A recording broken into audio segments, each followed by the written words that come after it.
students of 6th class. Today we are going to learn about finding out about our past.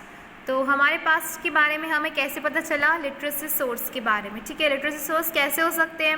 Mainly हो सकता है कि वो return हो, ओरल हो, ये सारे से क्या होंगे? लिटरेसी सोर्स होंगे.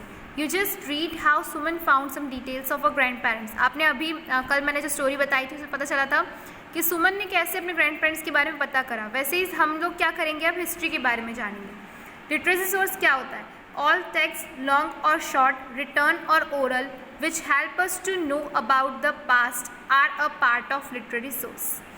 तो एक ऐसी चीज़ जो हो सके हमारे लॉन्ग टाइम से पहले की हो या शॉर्ट टाइम की हो, लेकिन कुछ लिखी होगी, कहीं ओरल होगी, which help us to know about the past, हमारे जो हमें हमारे पास्ट के बारे में बताता है, उसे हम लिटरेरी सोर्सेज कहते हैं. रिटर्न सोर्सेज क्या होता है? जो चीज़ें रिटर्न में हैं, जैसे बुक्स हो गया, डॉक्यूमेंट्स हो गया, जो हमें इन्फॉर्मेशन देती है पास्ट के बारे में, वो रिटर्न सोर्सेज होता है. In early times books and documents are written by hand. आपको पता है पहले बुक्स और जो रहते थे, अभी छपने वाली मशीन्स आ गई हैं, प्रिंटिंग मशीन आ गई है, बट पहले क्या होता था? हाथ से लिखा जाता था. इन लैटिन वर्ड मानू मीन्स हैंड. मैनू मीन्स क्या होता है? हैंड. स्क्रिप्ट ही मीन्स होता है रिटर्न टेक्स्ट. आपने मैन्यूस्क्रिप्ट का नाम सुना होगा, इसका पूरा लैटिन वर्ड है ये. इस दोनों का मिलाकर क्या होगा कि हैंड रिटन बुक्स. ठीक है, मैन्यूस्क्रिप्ट. मैन्यूस्क्रिप्ट का मतलब होता है hand written books. Our manuscripts were written mostly on the palm leaves or the bark of the birch tree in Sanskrit, Tamil and Prakrit language. पहले इंग्लिश हिंदी ये सब languages नहीं थी. पहले की लैंग्वेज क्या है? संस्कृत, तमिल और प्राकृत. तो वो चीज़ें कहाँ इस लैंग्वेज में लिखी गई थी और कहाँ लिखी जाती थी? पाम ट्रीज़ के लीव्स पे या फिर बार्क ऑफ ब्रिच ट्री. ठीक है, during those time Prakrit was the language of the common people. Prakrit जैसा जब हिंदी बोलते हो वैसे वहाँ पे कॉमन लैंग्वेज क्या थी? तो उस टाइम पे Prakrit. This books inform us about numerous things of our past, such as medicine, science, lives of kings, their policies and religious beliefs and practices followed by people. ये बुक्स हमें बहुत कुछ बताती है उस टाइम के बारे में. उधर टाइम का मेडिसिन, साइंस, किंग्स कौन कौन से आए थे उस टाइम, क्या क्या पॉलिसीज़ चली थी. पॉलिसीज़ यानी आपको पता है रूल्स बने थे. जो रिलीजियस कौन कौन से लोग मानते थे, किसको फॉलो करते थे. Manuscript written by foreign travelers and traders give us information about on different subjects such as our rulers, trade, famous towns and cities and social condition of those times.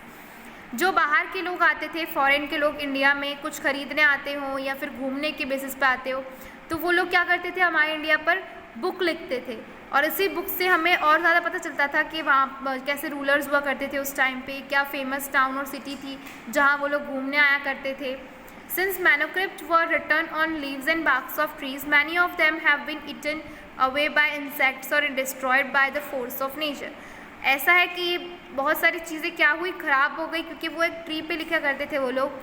तो जो नेचुरल डिज़ास्टर हो गया, तूफान आना, आंधी आना, उसमें वो पेड़ गिर गया, ऐसे कुछ चीज़ों से कारण, या फिर इंसेक्ट खा जाते हैं जानवर, इस कारण वो चीज़ें कुछ चीज़ें हमें नहीं भी मिल पाई. However, many kept safe in our temples and monasteries. और कुछ है जो बहुत अच्छे से हिफाजत से टेम्पल्स में और मोनास्ट्रीज़. मोनास्ट्रीज़ क्या होता है? एक ऐसी बिल्डिंग होती है जहाँ पे मॉन्क्स यानी पंडित मॉन्क्स रहते हैं और प्रेयर करते हैं. ये आपको दिया हुआ है एक मैन्यूस्क्रिप्ट, जो मैंने बताया था कि पाम की लीव. ये क्या है? एक लीव मतलब एक छैला बोल सकते हैं ना, पेड़ का काट के उसको एक थ्रेड में बांध के लिखा जाता था. ठीक है. ओरल सोर्स क्या होते हैं? All the information about the past that is passed on through spoken words is known as oral. जो भी ऐसी हिस्ट्री में हुआ है वो सिर्फ बोला गया है. ठीक है. This includes plays, poem, songs and stories of the past which have been passed on orally from generation to generation. यानी जैसे कि उनकी दादी, अभी अपन ने सुमन की कहानी सुनी थी तो उसकी दादी उसे बता रही थी पूरा पुरानी चीज़ों के बारे में. वैसे ही हमें कोई विज्ञान या फिर विज्ञान बोल सकते हैं, या फिर उस टाइम पे कुछ जो जिंदा थे जिन्होंने ये सब अपनी आंखों से देखा है, उन्होंने जो बताते गए प्लेस के थ्रू, स्टोरीज़ के थ्रू, वही आज तक चलते आया, उसे ओरल सोर्स बोलते हैं. ठीक है. तो ये क्या था? एक जन का ओपिनियन में जाना जाता था कि ये एक पर्सन की देखने का नज़रिए पे, बिलीफ पे. ठीक है. कॉमन पीपल कैसे वहाँ पे रहते थे, क्या करते थे, ये एक पर्सन ने बताया तो उसकी बेसिस पे पता चलता था. जहाँ पे है आर्कियोलॉजिकल एंड मटेरियल सोर्सेस. अभी इसमें क्या दिया है आपको? People who lived in past have left behind many things और मटेरियल्स दे मेड और यूज्ड.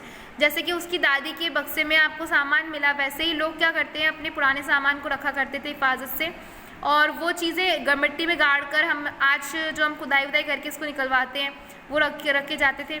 तो उसे हम बोलते हैं आर्कियोलॉजिकल और मटेरियल सोर्स, ठीक है, जो सामान हमें पुराने ज़माने का मिलता है। These are especially useful to study about the time when humans did not know how to write। और ये हमें उस टाइम के बारे में बताता है जब इंसानों को लिखना तक नहीं आता था, ठीक है, उनको, तो उस टाइम के बाद। और next topic is inscription. Inscription क्या होता है?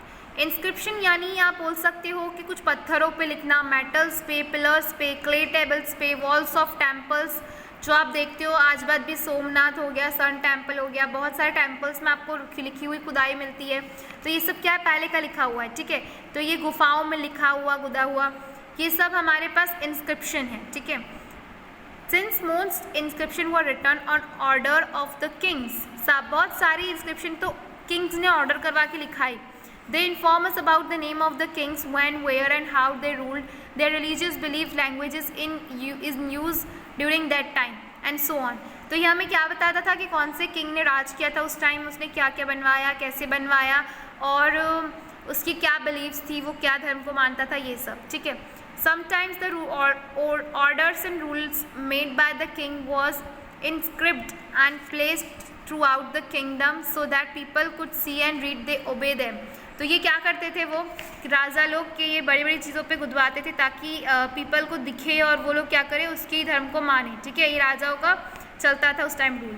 सम inscription recorded victories of kings in battles, और कुछ इंस्क्रिप्शन हमें बताती है कुछ राजाओं की वीर गाथा, ये सब बोल सकते हैं। The inscription have been written in old scripts and languages. Inscription क्या है? बहुत ज़्यादा पुरानी लैंग्वेजेस में लिखा रहता है और पुरानी चीज़ों में, जैसे आपको ये दिख रहा है, आप इसको पढ़ पाओगे क्या, है ना? तो ये ऐसे टाइप में कुछ लिखा रहता है। However, many of these scripts and languages that are no longer used make it difficulty to read।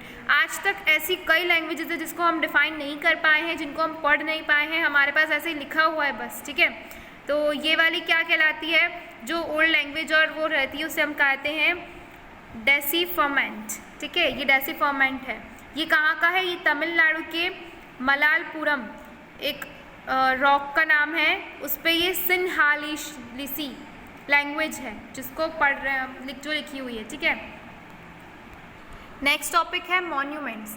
These are the building state huge statues and any other structures built in past. जैसे कि आप देख सकते हो कि Ajanta caves Madhya Pradesh का, और Khajuraho temples, ऐसी चीज़ें जो बहुत पुरानी हो और उसमें क्या हो, हमारे पहले के लोगों की स्किल्स और नॉलेज के बारे में बताया होगा, ठीक है, कि उन लोगों को ये सब आता था, खुदाई करना, पेंटिंग करना, जो पत्थरों पे लोग करते थे, वो स्किल्स और चीज़ों के बारे में जो बताता हो उसे हम मॉन्यूमेंट्स कहते हैं। आर्ट फैक्ट्स क्या होता है? These are the objects made और shaped by humans in the past such as pots, jewellery, जितनी भी आर्ट की चीज़ें हैं, जितनी भी उन्होंने कारीगरी, बोलते हैं ना कारीगरी, पॉट्स पे, ज्वेलरी पे, टूल्स पे, अपन को ज्वेलरीज भी मिलती है पुराने ज़माने की, कि वो लोग ब्रॉन्ज की जो ज्वेलरीज बनाते थे, बर्तन बनाते थे, वेपन, स्मॉल स्टैचूज, टॉयज़, ये सब हमें खुदाई में मिलता है। इससे क्या पता चलता है हमें कि उनके पास सारा हुनर था। For example, a clay pot of the past tells about the pot made of clay were being used in that time, ठीक है। तो जैसे कि मिट्टी के जो घड़े मिलते थे, तो उससे पता चला कि वो लोगों के पास इतना दिमाग था कि वो लोग ये सब भी बना लिया करते थे। कॉइन्स भी उस टाइम पे जो सब ब्रोंज, सिल्वर, यही दो, कॉपर, यही सब चलते थे वहाँ पर। स्टील और ये सब जो आज आप देखते हो, जैसे देखो ये एग्जाम्पल के लिए दिया हुआ है, वैसे वाले कॉइन्स नहीं थे, ये गोल्ड कॉइन्स का आपको एग्जाम्पल दिया है। तो to know the different names of rulers, the year in which, और हर साल जो नया किंग आया तो वो अपना अपना खुद का निकालता था नया कॉइन, उस पर अपना नाम गुदवाता था, अपना ईयर गुदवाता था। तो इससे हमें क्या पता चला कि कौन से टाइम पे कौन से पैसे चलते थे, ये हमें बहुत क्लियरली पता चला, क्योंकि इस पर खुद गुदा हुआ रहता था। और ये हमें कहाँ मिलते हैं? कई मिट्टी में गड़े मिलते हैं, कई खजानों में मिलते हैं, कई पुरानी हवेलियों में मिलते हैं, है ना। तो ये सब क्या है? उनका खजानों में मिलते थे। Some coins also tells about religious belief, और कुछ कॉइन्स पे रिलीजियस बिलीफ भी ड्रॉ की जाती थी। हो सकता है भगवान की किसी फोटो हो जाए तो उससे पता चलता था कि ये राजा इसको ज़्यादा मानता था, ऐसे करके।